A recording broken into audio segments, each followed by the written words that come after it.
Bienvenidos a Espigas Josistas. El nombre del programa ha sido recogido de la mitología josista argentina, de un pasquín que durante los años de oro se difundía por los grupos de la JOC contando historias y testimonios. Hoy vamos a detenernos a hacer un poco de la historia de la JOC en Argentina. En 1940 fue aceptado como organización de la Iglesia por Episcopado Argentino. Antes de eso, ya había una experiencia fuerte en las provincias de San Juan y Salta. La JOC fue, sin duda, una experiencia inédita al interior de la Iglesia.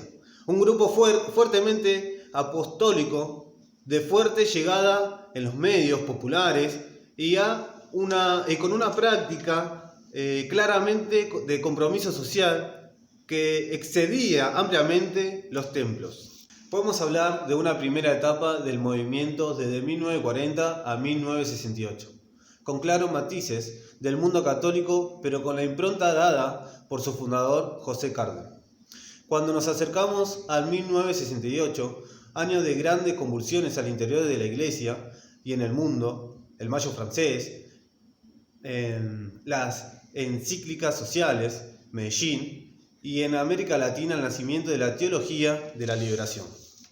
En esos años, dos protagonistas imprescindibles de la JOC argentina han sido Teresa Vicenti y Miguel Romero, últimos presidentes oficiales de la JOC femenina y masculina, ambos imprescindibles para entender la historia de este movimiento. Hoy conoceremos a Miguel, una página de la historia argentina ineludible, pero también un modelo de militante, reflejar a las futuras generaciones.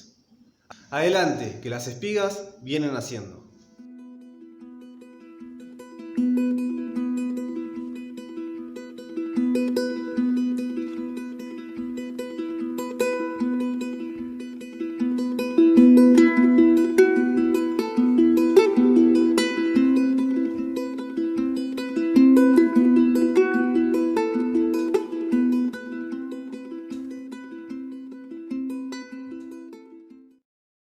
Bueno, Miguel, Sí.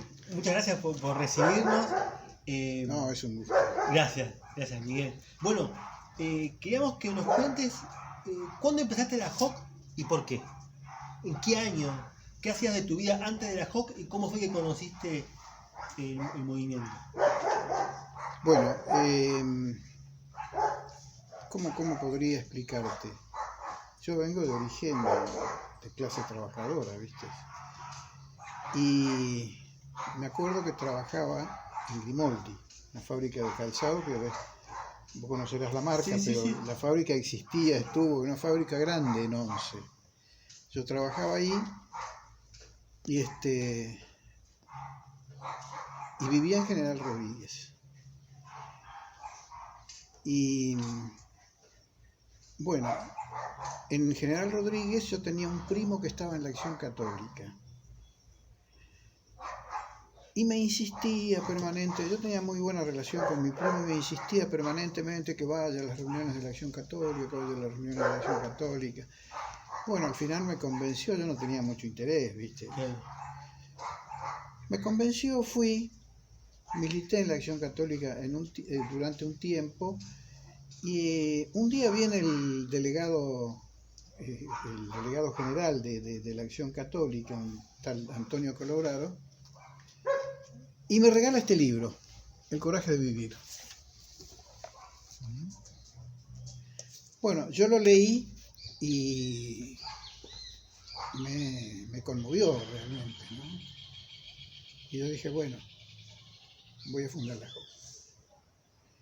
Y bueno, fundé la JOC en General Rodríguez a raíz de la lectura de este libro. Y bueno, esa fue los comienzos. Comencé a trabajar con compañeros trabajadores. Era muy difícil, porque además el ambiente de los jóvenes trabajadores es muy duro, ¿viste? No querían saber absolutamente nada con la Iglesia. Y en aquella época, bueno, un poco la finalidad de la JOC era acercar a los trabajadores a la Iglesia. No era al revés. Claro. sino que era acercar a los trabajadores. Y eso era muy difícil, muy difícil. Miguel, ¿año? ¿Te acordás del Estoy año? hablando del año 60 y... 60 en adelante. Década de 60. Década del 60 en adelante. Sí.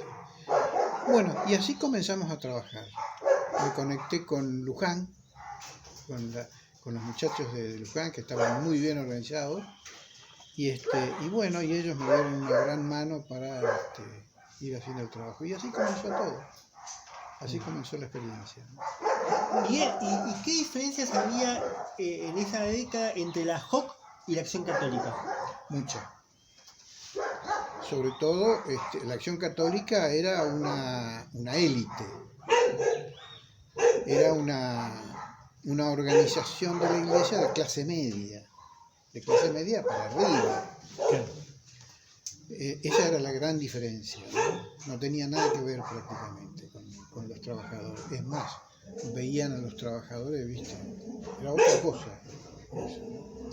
Miguel, ¿y ustedes como JOC, de qué forma intentaban modificar la vida del obrero adentro de la fábrica? Y normalmente también eso era muy difícil si vos no te integrabas a la vida de los trabajadores a través de sus problemas, a través de sus vivencias, a través de conectarte con ellos, ¿viste? De vivir, tenías que vivir con ellos, si no, no podías hacer tenías que ser uno más de ellos, ¿no? Claro. Para poder integrarte y para poder meter de alguna manera el mensaje evangélico ahí. Y eso llevaba tiempo, porque llevaba el tiempo de una integración con ellos, ¿viste? A través, tenías que ir a jugar a la pelota, tenías que saber cantar, integrarte a ellos, ir a los barrios, ponerte en pedo con ellos, ¿viste? Porque si no, no había forma, no había otra. Claro, Miguel. Bueno, y eso fue lo que hicimos. Miguel, ¿y había gente que ya estaba sindicalizada ¿Adentro de la JOC? adentro de la JOC y por fuera de la fábrica? No, sí. En la fábrica estaban todos sindicalizados. Por ejemplo, en Grimoldi no había afiliación compulsiva, pero todo el mundo estaba sindicalizado. Sí, la única organización que existía ahí, la organización de los trabajadores, los sindicatos. Miguel, y repasando un poco la historia de las décadas anteriores, ¿no? Y un poco también, con los romances y un poco las enemistades con el peronismo, ¿no? ¿Vos crees, Miguel, que hubiera sido posible un sindicalismo cristiano? Bueno, ese fue el intento, de alguna manera, que pretendió hacer la JOC. La JOC pretendió hacer eso. Y no, imposible. ¿Por qué, Miguel? Imposible porque la iglesia era el 55, en el 55 hubo un enfrentamiento muy grande con la iglesia y el peronismo, y el peronismo no se olvidó más. Entonces eso fue un quiebre prácticamente para toda la vida entre la iglesia y la clase trabajadora y obviamente los sindicatos, ¿no? Esa grieta no se cerró nunca. Claro, Miguel. Entonces el católico, el militante de la JOC que iba y se introducía en la clase trabajadora, ¿cómo carajo hacías para meter el mensaje evangélico? Porque los sindicatos eran peronistas, eran todos peronistas, y los del 55 no se olvidaron más. No se olvidaron más. Por eso fue imposible eso que me preguntás, ¿no? No había ninguna posibilidad de... Te aceptaban, ¿viste? Decían, bueno, está bien, pero te daban la razón como los locos. Y algunos te decían clerical, otros te decían, no me acuerdo, había un término. Bueno, ahora no me acuerdo el término, ¿no? Pero nos descalificaban. Había que tener un tacto impresionante. Yo ni hablaba de la iglesia.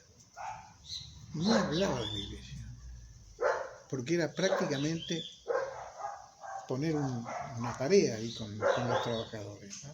Utilizaba otra estrategia Sí, para llegar a ellos. Sí, había que hacerse amigo de ellos. Una vez que vos te hacías amigo del compañero, viste, que confiaba en vos, entonces sí podías hablarle algo. Y aún así era muy difícil. Por eso la cosa fue muy difícil. Es decir, llevar el mensaje evangélico a los trabajadores fue una cosa muy difícil y yo diría hasta imposible prácticamente. Miguel, a vos te tocó, arrancaste el 60 y te tocó vivir lamentablemente un montón de golpes de Estado, ¿no? Sí, varios. ¿Cómo era ser militante de la JOC en esa época, en la época de dictadura? Bueno, como el común de los compañeros, ¿no? Nos cabía a los generales de la ley. Era lo mismo, no había diferencia entre un militante de la JOC y éramos todos compañeros y estábamos sufriendo las mismas consecuencias. No había diferencia en eso. Los católicos, los cristianos. Miguel, ¿y tuviste miedo? ¿Tuviste...? Sí, siempre. Siempre. Sí. ¿Tuviste miedo por vos, por algún compañero, por tu familia? No, vos tenías miedo por vos, por los compañeros, por los trabajadores. La jerarquía, la mayoría de los obispos eran unos hijos de puta. Uh-huh. Nosotros fuimos amigos de muy pocos obispos, pero amigos, ¿no? Muy pocos obispos. Que además en el episcopado argentino, los obispos progresistas eran una pequeña minoría. Eran contados con los dedos. Monseñor Andelelli, Monseñor de Nevares, Monseñor Saine, Monseñor, a ver si me olvido de algo. Sí, Monseñor Saine, Monseñor Novak. Claro. Monseñor Novak, ¿no? Que era un gringo que entendía muy bien la realidad argentina, ¿no? Yo no sé si era alemán pero no, fue mala siempre. Absolutamente. Miguel, ¿y con los curas? No, hubo curas piolas. En el campo de los asesores, hubo asesores muy buenos. Y muy malos también. Hubo curas manijeros, ¿viste? Muy mal. Nosotros sufrimos mucho el manijeo del cura. Uh-huh. Hubo muy pocas excepciones. A ver, Juan Pablo, yo te digo, la diferencia que hay. Yo no estoy hablando mal de los curas. No, sí, te entiendo. Hubo curas muy buenos, incluso aquellos manijeros eran buenos curas, porque manejaban con muy buena intención. Ellos querían manejar la copa, Claro. ¿viste? Pero con buenas intenciones, ¿no? Y nosotros no entendíamos y ni queríamos ni nos interesaba que los curas manejaran las cosas, la queríamos manejar nosotros. Es interesante lo que vos decís. ¿Por qué la querían manejar ustedes como laicos, como trabajadores? Porque era el movimiento propio de los trabajadores la COP. Claro, entiendo bien. Era una organización nuestra. Miguel, si tuvieras que dar un mensaje a un trabajador o a una trabajadora actual, ¿no? desde tus raíces de la JOC, ¿qué le dirías? Y el mensaje que yo le daría hoy a todos los trabajadores, a los jóvenes trabajadores, es que la única esperanza es el movimiento nacional y popular. No hay otra. Ese sería para mí el mensaje evangélico. Y en el campo nacional y popular, sin lugar a dudas, hoy la única conducción es Cristina.